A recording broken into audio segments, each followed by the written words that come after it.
अगर आपको कभी इन्फेक्शन हो गया है तो आपका इम्यून सिस्टम जो है आपका सबसे ज़्यादा काम आता है। और आपका इम्यूनिटी या इम्यून सिस्टम को बढ़ाने के लिए एक अच्छा डाइट होना बहुत ज़रूरी है। अक्सर हम बात करते हैं मैक्रोन्यूट्रिएंट्स की। मैक्रोन्यूट्रिएंट्स यानी कि कार्बोहाइड्रेट, प्रोटीन और फैट। और हम बात करते हैं इन 3 मैक्रोन्यूट्रिएंट्स के बारे में। और हम ये आपको बताते रहते हैं कि ये 3 मैक्रोन्यूट्रिएंट्स जो है, अगर आपको इम्यूनिटी बढ़ानी है, आपको एक हेल्दी जीवन जीना है, तो आपको इन तीनों मैक्रोन्यूट्रिएंट्स का सही मात्रा में आपके डाइट में होना बहुत ज़रूरी है। लेकिन ज़्यादातर समय हम माइक्रोन्यूट्रिएंट्स के बारे में नहीं बात करते हैं। माइक्रोन्यूट्रिएंट्स यानी कि विटामिन्स और मिनरल्स। विटामिन्स और मिनरल्स का उतना ही इम्पोर्टेंट रोल है। इसको हम माइक्रोन्यूट्रिएंट इसलिए बोलते हैं क्योंकि ये जो है आपको एनर्जी नहीं प्रोवाइड कराता है, ये आपको एनर्जी नहीं देता है, लेकिन उनका उतना ही रोल है आपके एक हेल्दी जीवन बिताने में। तो माइक्रोन्यूट्रिएंट्स को कभी भी इग्नोर नहीं करना चाहिए। और इनके बहुत सारे फंक्शंस होते हैं विटामिन्स के और मिनरल्स के। काफ़ी लोग जानते होंगे इसके बारे में। तो ये वीडियो उनके लिए है जो विटामिन्स और मिनरल्स के बारे में उतना नॉलेज नहीं रखते हैं। तो आज इस वीडियो में मैं आपको विटामिन्स के बारे में बताऊंगा, कितने सारे विटामिन्स हैं और उनका क्या रोल है, और कौन से विटामिन किस खाने में पाया जाता है। ये जानना आपके लिए बहुत ज़रूरी है ताकि आपको मालूम हो कि अगर आप ये फूड आइटम अगर आप खाएंगे तो आपको ये विटामिन मिलेगा। और इस वीडियो को जब आप अंत तक देखेंगे तो आपको पूरा क्लियर हो जाएगा कि विटामिन आपके बॉडी के लिए क्यों चाहिए और किस विटामिन का क्या रोल है। नमस्कार दोस्तों, मेरा नाम डॉक्टर अनुपम घोष है। मैं एक डायबिटीज़ कोच हूँ और एक फिटनेस न्यूट्रिशन स्पेशलिस्ट। आज हम बात करेंगे कितने विटामिन्स होते हैं और वो विटामिन्स किस फूड आइटम में पाया जाता है। मैं अपने अगले वीडियो में मिनरल्स के बारे में बात करूँगा, क्योंकि एक वीडियो में सारे चीज़ आपको बताना संभव नहीं है, बहुत लंबा वीडियो हो जाएगा। तो आज हम बात करेंगे विटामिन्स के बारे में। तो बने रहिए मेरे साथ और पूरा वीडियो ज़रूर देखिएगा। तो सबसे पहले हम बात करते हैं विटामिन ए के बारे में। विटामिन ए जो है बहुत ज़रूरी होता है आपके इम्यूनिटी को बढ़ाने के लिए। साथ ही साथ ये जो है आपके हड्डियों के लिए भी बहुत ज़रूरी होता है। आपके आँखों के लिए विटामिन ए बहुत ज़रूरी होता है। तो विटामिन ए किस किस खाने में पाया जाता है? तो विटामिन ए जो है आपको लीवर में मिल जाएगा, या आपको एग योक में मिल जाएगा। बीट में भी काफ़ी मात्रा में विटामिन ए पाया जाता है। आपको स्वीट पोटैटो में भी विटामिन ए मिल जाएगा। स्पिनच में, या जो पालक हम कहते हैं, उसमें आपको विटामिन ए मिल जाएगा। या गाजर में आपको विटामिन ए मिल जाएगा। आपको विटामिन ए कद्दू या सरसों का साग में भी आपको मिल जाएगा। तो ये सब खाने का चीज़ जो मैंने अभी आपको बताया, ये सारे चीज़ आप कोशिश करिए कि आप जितना हो सके खाएं, अपने डाइट में इंक्लूड करें, तो आपको इन सारे चीज़ से आपको विटामिन ए मिल जाएगा। विटामिन डी भी इम्यूनिटी के लिए बहुत इम्पॉर्टेंट है। अक्सर ये देखा गया है कि ज़्यादातर लोगों में विटामिन डी की डेफिशिएंसी होती है। विटामिन डी की डेफिशिएंसी इसलिए होती है क्योंकि विटामिन डी जो है प्लांट सोर्स में बिल्कुल भी नहीं मिलता है। तो इसलिए जो लोग वेजिटेरियन होते हैं या वेगन डाइट फॉलो करते हैं, उनको अक्सर देखा गया है कि विटामिन डी की डेफिशिएंसी होती है। और आजकल हमारा लाइफस्टाइल इतना सीडेंटरी हो गया, हम बाहर घूमने नहीं जाते हैं, हम सुबह मॉर्निंग वॉक पे नहीं जाते हैं, तो हमें जो है सनलाइट भी नहीं मिलता है, जिसके कारण विटामिन डी की डेफिशिएंसी ज़्यादातर लोगों को होती है। तो विटामिन डी का जो इम्पोर्टेंस है वो सिर्फ इम्यूनिटी बढ़ाने के लिए नहीं है, वो आपका हड्डियों के लिए भी बहुत इम्पोर्टेंट होता है। आपके जो सेल ग्रोथ है उसके लिए बहुत इम्पोर्टेंट होता है। आपके जो है ये भी देखा गया है कि ये कैल्शियम रेगुलेशन में मदद करता है। तो इसीलिए आपको विटामिन डी की अगर डेफिशिएंसी होगी तो ज़्यादातर चांसेस है कि आपको कैल्शियम की भी डेफिशिएंसी हो। तो ये बहुत ही इम्पॉर्टेंट विटामिन है और ज़्यादातर लोगों में विटामिन डी की डेफिशिएंसी होती है। तो अगर आपको विटामिन डी की डेफिशिएंसी है और आप उसको इम्प्रूव करना चाहते हैं तो या तो आप सप्लीमेंट ले लें, उससे आपकी विटामिन डी डेफिशिएंसी जो है काफ़ी हद तक इम्प्रूव हो जाएगा, या फिर आप मॉर्निंग वॉक करना शुरू कर दें और थोड़ा बहुत अपने बॉडी में सनलाइट का एक्सपोजर आप करें तो उससे भी जो है विटामिन डी की जो जनरेशन है वो होगा। या फिर आप कुछ फूड आइटम भी खा सकते हैं, लेकिन वो ज़्यादातर फूड आइटम जो है वो नॉन वेजिटेरियन है, जैसे कि एग योक हो गया, उसमें आपको विटामिन डी मिलेगा, या फैटी लिवर फिश हो गया जैसे कि टूना फिश हो गया, सालमन हो गया, उसमें आपको काफ़ी मात्रा में विटामिन डी मिलता है। तो आप ये चीज़ ले सकते हैं।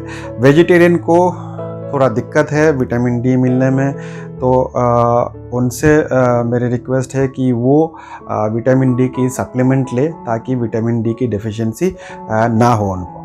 थोड़ा बहुत विटामिन डी आपको मशरूम में भी मिल जाएगा। तो अगर आप वेजिटेरियन हैं तो आप मशरूम खा सकते हैं, थोड़ा बहुत विटामिन डी आपको वहाँ से मिल जाएगा। लेकिन आप कितना मशरूम खाएंगे, मतलब आपको बहुत मात्रा में मशरूम खाना पड़ेगा, तभी जो आपकी डेली रिक्वायरमेंट है विटामिन डी का वो फुलफ़िल होगा। तो जो वेजिटेरियन है या वेगन डाइट फॉलो करते हैं उनको तो सप्लीमेंट लेना ही पड़ेगा ताकि उनको विटामिन डी का डेफिशिएंसी ना हो।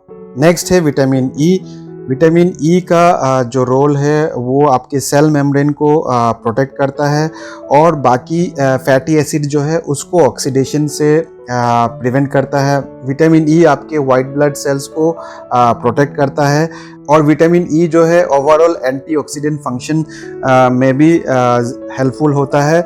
और विटामिन ई भी जो है आपके इम्यूनिटी को बढ़ाने में मदद करता है। विटामिन ई किस किस चीज़ में पाया जाता है? विटामिन ई आपको बादाम में मिल जाएगा, आपको सनफ्लावर सीड में मिल जाएगा, आपको पालक में मिल जाएगा, थोड़ा बहुत पीनट्स में भी मिल जाते हैं। हेज़लनट जो है वो भी एक अच्छा सोर्स है विटामिन ई का। विटामिन K1 जो है वो blood coagulation and bone metabolism में आपका हेल्प करता है, उसमें ज़रूरत होता है। तो विटामिन K भी बहुत ही इम्पोर्टेंट होता है आपके डाइट में। विटामिन K1 जो है आपको केल में मिल जाएगा या एस्परगस में मिल जाएगा, ब्रोकोली में भी विटामिन K पाया जाता है, आपको पालक में भी विटामिन K1 मिल जाएगा, आपको जो बीट ग्रीन्स है उसमें भी आपको विटामिन K मिल जाएगा। विटामिन K2 का भी बहुत इम्पोर्टेंट रोल है। विटामिन K2 जो है वो बोन मेटाबॉलिज्म में काम आता है और साथ ही विटामिन K2 जो है आपके ग्रोथ एंड डेवलपमेंट में बहुत इम्पोर्टेंट रोल प्ले करता है। तो विटामिन K2 आपके डाइट में होना बहुत ज़रूरी है। विटामिन K2 किस किस फूड आइटम में मिलता है तो ये आपके लिए बहुत ज़रूरी है जानना, क्योंकि ये एक बहुत ही इम्पोर्टेंट विटामिन है। तो विटामिन K2 जो है वो पाया जाता है चीज़ में, एग योक में, या फिर डेयरी में आपको विटामिन K2 मिलता है। चिकन का लीवर जो है और चिकन का ब्रेस्ट जो है उसमें भी आपको विटामिन K2 मिल जाएगा।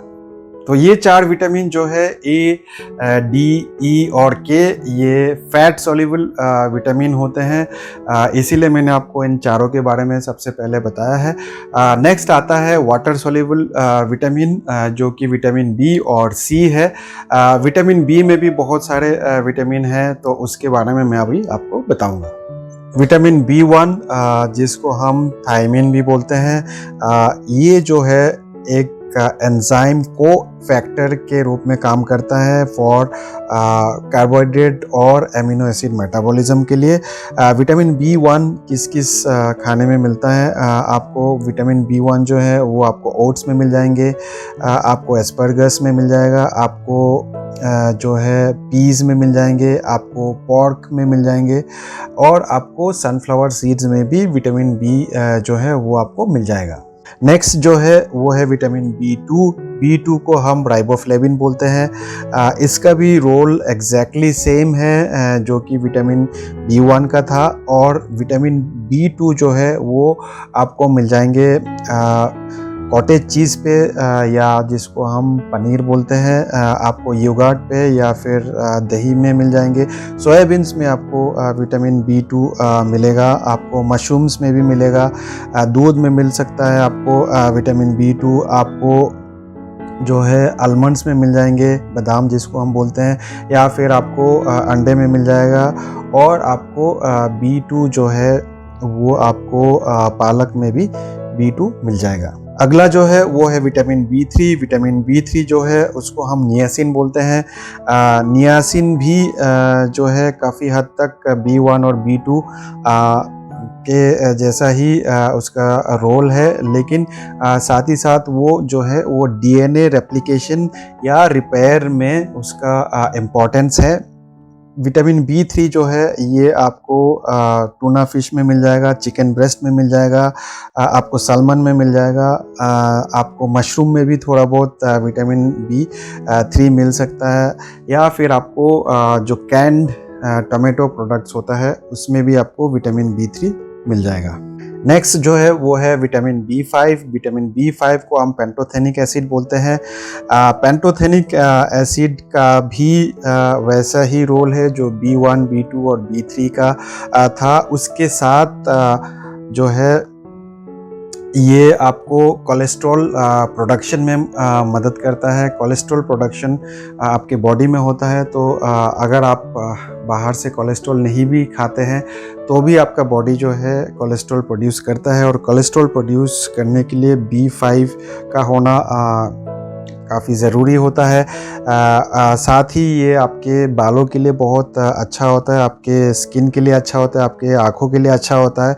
और ये बहुत सारे ऑर्गन्स के लिए विटामिन बी5 बहुत ज़रूरी होता है, आपके डाइजेशन के लिए बहुत अच्छा होता है। तो विटामिन बी5 जो है आपके फूड में होना चाहिए। अब आते हैं कि विटामिन बी5 किस किस फूड आइटम में आपको मिल जाएगा। तो विटामिन बी5 आपको मशरूम में मिल जाएगा, आपको दही में मिल जाएगा, आपको चिकन में मिल जाएगा, आपको मटर में मिल जाएगा। एग योक जो होता है, अक्सर ज़्यादातर लोग एग योक नहीं खाते हैं, तो एग योक में विटामिन बी5 काफ़ी मात्रा में पाया जाता है, तो वो आप ले सकते हैं।